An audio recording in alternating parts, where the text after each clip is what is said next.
This past week, Amy told me that there would be a package coming in the mail, and that when that package arrived with a sign in it, I should take that sign and I would know what to do with it. So the package came in the mail, and inside the sign said, "Everybody wants to change the world, but no one wants to change the toilet paper roll. Be the change." I'm still laughing a couple of weeks later at that sign, although I have to admit that when I first saw it, it reminded me of an important life lesson that I learned in my first pulpit in Middletown, New York. Some of you may know that Temple Sinai in Middletown was my first pulpit in the Catskills. If those of you who are from New York know that Middletown is just down the road on 17 from Woodbury Commons. Every other week I told myself when I was there I got used to doing the important rabbinic things. I did the Torah reading, bat mitzvah tutoring, led services, and yes, each and every Friday night that I was in Middletown, the senior rabbi Joel Schwab would make me go to the kitchen, pour out the grape juice for Friday night, and bring the wine for services. I must say that during the first year I was there, I was a little bit resentful about this trip every week that I had to make to the kitchen. Because when I was a child at my own synagogue growing up, and we went for Friday night services on occasion, I would remember that there would always be a Kiddush cup with cellophane on top of it, already there when the rabbi arrived, waiting for him to use during services.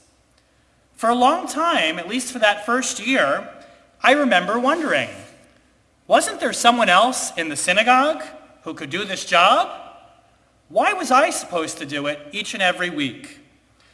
Until all of a sudden, one week, I think it had to do with my getting married, it dawned on me that as much as Rabbi Schwab and I would joke about this task every week, that he was trying to instill in me a very important lesson. And that is to make change. For things to happen, you have to be willing to get your hands dirty yourself. To paraphrase the dad from my favorite cartoon series, Calvin and Hobbes, getting the grape juice builds character. And there's nothing in this world, whether you are a rabbi, whether you are anybody else, that is beneath your dignity. And I would argue that the most successful changes that have ever taken place in our world take place by people who realize that lesson, that there is nothing beneath their dignity. Take, for example, a major change in our society that is much more important than anything I've mentioned so far this morning. That is the civil rights movement. Congressman Lewis of blessed memory, Reverend Martin Luther King Jr. were its visionaries. But given what we know about the struggle for civil rights, it's safe to say that these were people who did not leave heavy lifting to other people. Look at the photos. Read the stories. These were men who were always on the front lines themselves, organizing, putting their lives at risk so that they could be the change they wanted to see in the world. And I think what inspires us in no small part about their stories and what made them ultimately successful is that these were people who led by example. This week in our Parshat, as I mentioned earlier, we come across a beautiful set of mitzvot known as Mishpat HaMelech, commandments about the king of Israel, literally meaning the justice of the king. For the king to become just, we're told that he needs to follow the law just like anybody else. Okay, that's not surprising. But here's the unusual one. Each and every king of Israel was required to write their own Torah scroll, their own Sefer Torah for themselves. And here too, you might be wondering why. Would it not be enough for the king to have just studied Torah? Weren't there other qualified scribes in the kingdom with better handwriting than the king to write a Torah scroll? Perhaps. But here too, I suspect that is not the point of this mitzvah. The point that the Torah is trying to make is that the king had to write the Torah scroll himself. The task of writing a Torah, by the way, takes close to a year. But it also, like getting the grape juice, I suspect, built character. Because even a king of Israel as mighty as he may have been, needed to learn to do the heavy lifting. Today, we live in a world where everybody is constantly talking about how we must make change. Yet I've often wondered, perhaps like many of you, how many of us understand that to truly make that change, we must do the heavy lifting associated with causing that change to come to fruition. Which is why this Shabbat I want to do something different and take a shift in my Devar Torah. And instead of giving you all a change or a charge about how you may successfully make change in your own lives, I want to talk about and publicly acknowledge from this pulpit our amazing Eitz Chaim staff and the way they have pivoted to make change over the past 6 months. Over the past many months, I'm sure all of you in this room no doubt noticed that we as a synagogue have pivoted to change the way that we do business in dramatic response to our pandemic.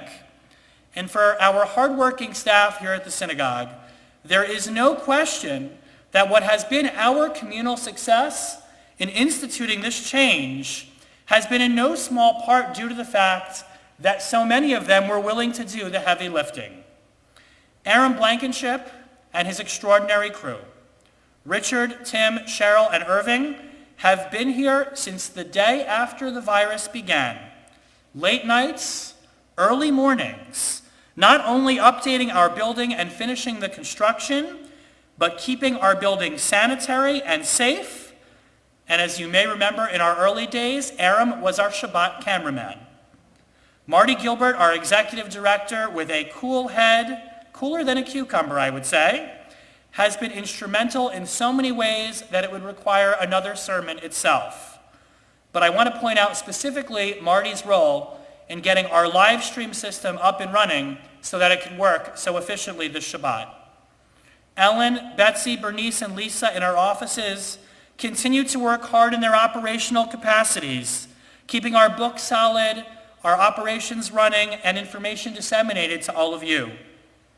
Heather Blake took on Friday night services leading, organized a phone chain to make sure that folks in our congregation were called during the pandemic, and has coordinated getting our virtual programming calendar for the year off the ground. Rabbi Albi Slamovich just joined our staff, but he has already been busy gearing up for the holidays and the year ahead. Stephen Resnick has retooled his youth program for a new virtual environment and is now building a daily aftercare program for children with working parents. And last but not least, Debbie, along with Tiana and Allison, and our wonderful preschool and religious school faculty have been here every day of what would otherwise have been a slow summer, strategizing how they could safely open our preschool and religious school. They have now shifted their curricula online, and to boot, last week opened a brand new learning pod in our Hammertrit Social Hall for a dozen students with working parents. And I want to say, when this is all over, we are going to need to take a collection up to send Debbie to Barbados. This morning, I want to say Yasher Koach, not only to our terrific team, and not only to all of you, but I want to point out that there was a reason for the success that we have had, and it is because, in partnership with all of you, our wonderful lay people, our Keilah, none of us simply, quote-unquote, commanded these things into being. Along with you, we have occasionally perhaps changed the toilet paper, gotten the grape juice, and we've written a brand new Sefer Torah, an operations manual for how to operate a shul during a pandemic.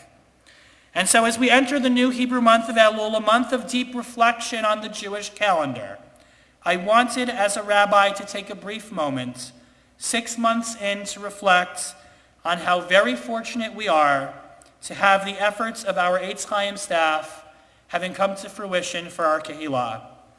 The summer, as I mentioned, is usually a slow couple of months, but for us, this summer was nothing less than full throttle, and it required a lot more dedication than simply changing one toilet paper roll, which I'm still working on, for the record.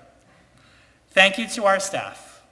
Thank you to our superb lay leaders. Thank you for allowing us to be the change in our world in these challenging times. Shabbat Shalom.